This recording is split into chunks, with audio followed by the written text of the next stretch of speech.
안녕하세요, 루장입니다. 3월 말 이후에 11조 달러가 증발한 글로벌 증시에 아직 하향 위험은 남아있지만은 중장기 투자들 입장에서는 증시가 매수 시점에 도달할 수 있다는 분석이 나왔습니다. 블룸버그에서는요, 기술 지표, 기업들의 강력한 대차 대조표와 높은 수준의 배당금 등의 이 같은 근거가 되고 있다고 밝혔습니다. 시장을 둘러싸고 있는 많은 우려들은 이미 가격에 반영이 됐다는 견해를 소개를 하였습니다. 2008년에 경제 위기를 예측을 했던 경제 전문가인 피터 시프는요, 미국 경제 붕괴 위험을 경고를 했습니다. 트위터를 통해서 미국 경제가 다시 위기를 맞고는 있지만은 이번에는 코로나19 같은 리허설 수준이 아닐 것이라며 기업들이 문을 닫도록 요구를 하는 것이 아니라 문을 닫을 수밖에 없게 될 것이라고 말을 했습니다. 2008년에는 예측이 맞았을지는 모르겠지만은 이번에는 틀리기를 바라겠습니다. 연준 총재들의 발언이 쏟아져 나왔습니다. 오늘장 CPI를 앞두고요. 이러한 발언을 쏟아내는 이유에 대해서는 아직도 증시가 올라가면 안 된다는 느낌으로 해석을 해도 될 것 같습니다. 그래서 어제장 혼조세로 마감을 한 모습이었고요. 국채금리입니다. 어제 장에서는 소폭 하락을 하는 모습을 보여주었고 이제부터는 2.8에서 3.0 구간에서 횡보를 시작을 할 것으로 예상이 되고 있습니다. 빅스 지수입니다. 어제는 하락을 하는 모습을 보여주었고요. 오늘장 CPI에 집중이 되어진다면 장 초반 또다시 급등을 하는 모습을 보여줄 것 같습니다. 시장에서의 안정을 되찾으려면 아직은 상당한 시간이 걸릴 것으로 예상이 됩니다. S&P 500입니다. 어제장 애플의 주가를 유심히 지켜봐야 한다고 말씀을 드렸었고요. 어제장 애플은 플러스 1.61%가 상승을 하는 모습이었고요. 장중에는 상승과 하락을 반복을 하면서 지수의 변동성이 큰 것을 볼 수가 있었습니다. 다행히도 상승으로 마감을 해주어서 어느 정도는 버틸 수 있었던 것 같습니다. 나스닥입니다. S&P 500과 마찬가지로 변동성이 큰 장이었던 것을 볼 수가 있겠고요. 장중에는 또다시 어제의 저점을 무너뜨리는 게 아닌가라는 걱정이 되었었습니다. 현재는 대형주들이 살아나 주어야 하는데 시장에서의 압력이 너무 강해서 쉽게 치고 올라가지 못하는 것이 큰 문제인 것 같습니다. 루시드 차트입니다. 어제는 마이너스 2.45%가 하락을 한 15.95로 마감을 하였고요. 애프터 장에서는 플러스 0.75%가 상승을 한 16.07로 마감을 하였습니다. 오더 플로우 보시면 라지 스케일과 미디움과 스몰 캡에서도 매수가 많았다는 것을 볼 수가 있겠고요. 장 초반에는 라지 스케일이 셀을 하는 모습을 보여줬습니다. 장 중반부로 갈수록 라지 스케일에 매수세가 유입이 되면서 마감을 하였고요. 1분봉을 보시면 나스닥과 유사한 흐름을 보여주고는 있지만요. 장 중반부에 나스닥이 상승을 하면서 동반 상승이 이루어지는데 그 상승분을 따라가지 못하면서 마이너스로 마감을 하는 모습을 보여주었습니다. 장중의 최저점은요 15.35까지 하락을 하는 모습이었고요. 15불 라인까지도 위협을 하는 모습을 보여주었습니다. 15불 라인까지는 꼭 지켜주었으면 좋겠습니다.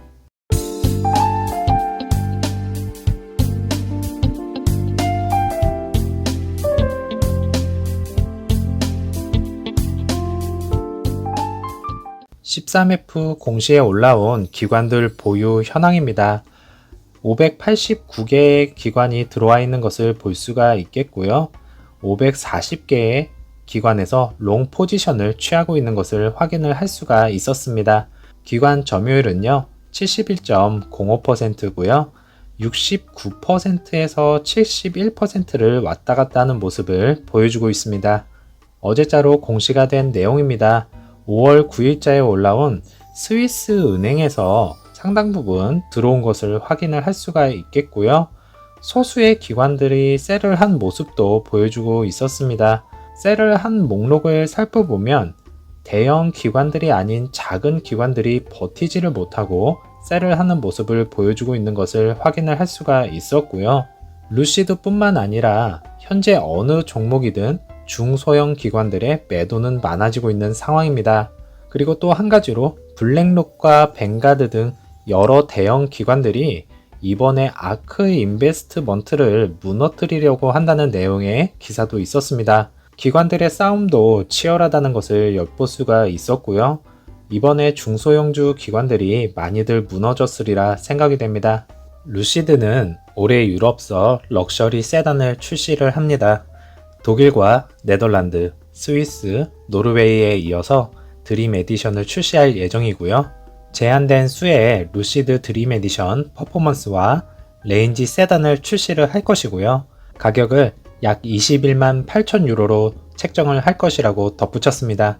다음으로는 재원을 한번 살펴보도록 하겠습니다. 퍼포먼스와 레인지가 있겠고요. 모터는 듀얼 모터가 되겠습니다. 파워로는 1111마력이고요. 그 다음에 레인지는 933마력인 것을 볼 수가 있겠습니다. 토크는 1390인 것을 확인할 수가 있었고, 그리고 제로백은 2.7초, 그 다음에 2.9초로 형성이 되어 있는 것을 볼 수가 있겠습니다. 유럽에서도 단계적으로 잘 출시가 되어서 럭셔리라는 브랜드 이름으로 거듭나기를 바라겠습니다. 지난번에 루시드 화재 사건을 기억을 하실 겁니다. 루시드 자체에서 화재가 난 줄 알고 깜짝 놀랐던 사건이고요. 소방서에서 제공한 정보를 말씀을 드리자면 화재가 루시드의 자동차를 완전히 태우고 운송 트레일러로 번지는 데는 단 3분이 걸렸다고 합니다. 보고서에 따르면요, EV는 화재의 원인으로 확인되지 않았고요. 트레일러 운전자는 휴게소에서 휴식을 취하기 위해 정지해 있을 때 엔진실에서 연기가 나오는 것을 발견을 하였고, 화재를 진압을 하기 위해 시도를 했지만은 소방대가 도착했을 당시에는 트럭은 화염에 휩싸였다고 말을 했습니다. 다행히도 루시드의 자체 결함은 아닌 것이 확실해졌다는 말씀을 다시 한번 드리도록 하겠습니다. 루시드 그룹은 올해의 최고의 가치라는 기사 내용입니다. 2022년 생산 목표를 재확인을 하였고요. 예약은 분기 내내 계속 증가를 하여서 총 예약 가치에 500밀리언 달러를 추가를 했습니다. 2026년까지 주요 판매 증가를 설정할 예정이고요. 다른 많은 제조업체 주식과 마찬가지로 2022년에 약 절반으로 떨어졌고, 생산 목표를 재확인을 하면서 공급망 제약이 적어도 당분간은 악화되지 않고 있음을 나타내고 있습니다. 6월부터 가격 인상이 예정되어 있음에도 불구하고요, 다양한 모델에 대한 예약이 3만 개로 증가를 했으며 수요는 여전히 높을 것으로 보이고, 장기적인 위험 보상이 루시드에게 매우 유리하고 주식이 1년 중 가장 매력적인 밸류에이션에 있다고 생각을 한다고 합니다. 그렇습니다. 현재 주가가 많이 떨어진 건 사실이고요. 마음 아프지만 매력적인 가격으로 다가온 것도 사실입니다. 루시드 뿐만 아니라요, 거의 모든 종목들이 1년에서 2년 전 가격으로 되돌아간 만큼 매력적으로 다가왔다는 것은 누구나 느끼실 테지만은 더 마음이 아픈 것은요, 현금이 바닥이 나는 시점이라는 점이 더 클 것으로 다가오는 것 같습니다. 이제 6월부터 가격 인상은 원재료 가격 상승에 따른 업계 전반의 가격 인상이 루시드의 제품 수요를 크게 위축시키지 않을 것으로 기대를 하고요. 지금까지 시장에서 좋은 반응을 얻고 있고요. 예약도 계속 늘어나고 있는 점을 좋게 평가를 하였습니다. 스튜디오 네트워크 구축에 대해서는요, 적극적으로 투자를 하고 있고, 루시드 브랜드에 대한 관심을 유도하는 데 중요하며 연중 더 많은 스튜디오가 열릴 것이라고 합니다. 고객이 브랜드를 직접 경험할 수 있는 반면에 럭셔리 부분에서 제품을 명시적으로 마케팅할 수 있기 때문이라고 말을 하고 있습니다. 스튜디오를 넓혀가면서 예약 판매 대수도 빠르게 늘어날 것으로 예상이 되고 있고요. 미국에서도 기대가 되지만 유럽 시장 절대로 만만치 않은 시장입니다. 유럽 시장에서 꼭 럭셔리 브랜드라는 이름으로 명성을 이루어야 할 것이고요.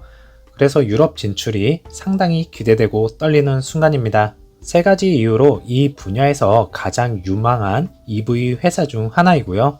첫 번째로 장기적으로 매우 수익성이 있는 EV 브랜드 생성으로 이어질 수 있는 서비스가 부족한 프리미엄 전기 자동차 시장을 목표를 하고 있고요.